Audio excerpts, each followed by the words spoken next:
Master's visit to Keshab. Sri Ramakrishna was sitting in the drawing room of Keshab Chandra Sen's house in Calcutta. It was 5 o'clock in the afternoon. When Keshab was told of his arrival, he came to the drawing room dressed to go out, for he was about to call on a sick friend. Now he cancelled his plan. The master said to him, "You have so many things to attend to. Besides, you have to edit a newspaper. You have no time to come to Dakshineswar. So I have come to see you. When I heard of your illness, I vowed green coconut and sugar to the Divine Mother for your recovery. I said to her, 'Mother, if something happens to Keshab, with whom shall I talk in Calcutta?'" Sri Ramakrishna spoke to Pratap, and the other Brahmo devotees was seated nearby. Pointing to him, the master said to Keshab, "Will you please ask him why he doesn't come to Dakshineswar anymore? He repeatedly tells me he is not attached to his wife and children." Had been paying visits to the master for about a month. His absence for a time from Dakshineswar called forth this remark.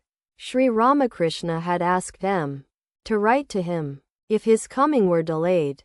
Pandit Samadhyayi was present. The Brahmo devotees introduced him to Sri Ramakrishna as a scholar well versed in the Vedas and the other scriptures. The master said, "Yes, I can see inside him through his eyes, as one can see the objects in a room through the glass door."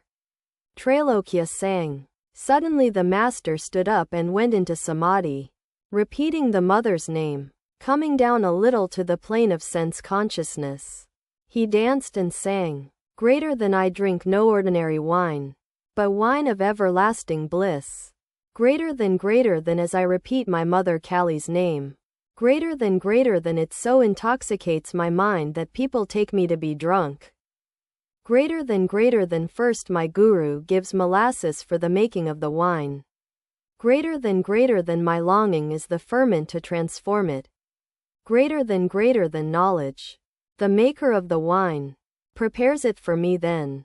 Greater than and when it is done, my mind imbibes it from the bottle of the greater than mantra.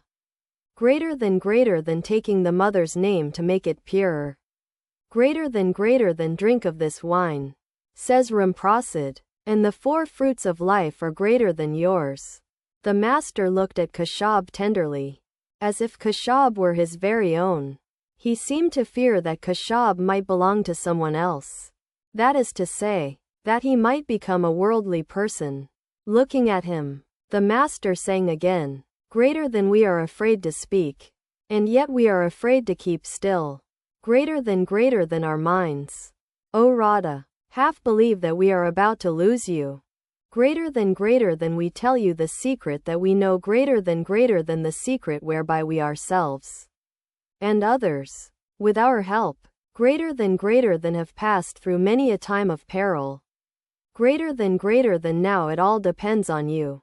Quoting the last part of the song, he said to Keshab, that is to say, renounce everything and call on God.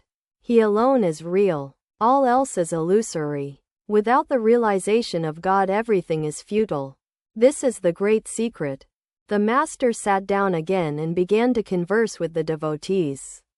For a while he listened to a piano recital, enjoying it like a child. Then he was taken to the inner apartments, where he was served with refreshments, and the ladies saluted him. As the master was leaving Keshab's house, the Brahmo devotees accompanied him respectfully to his carriage.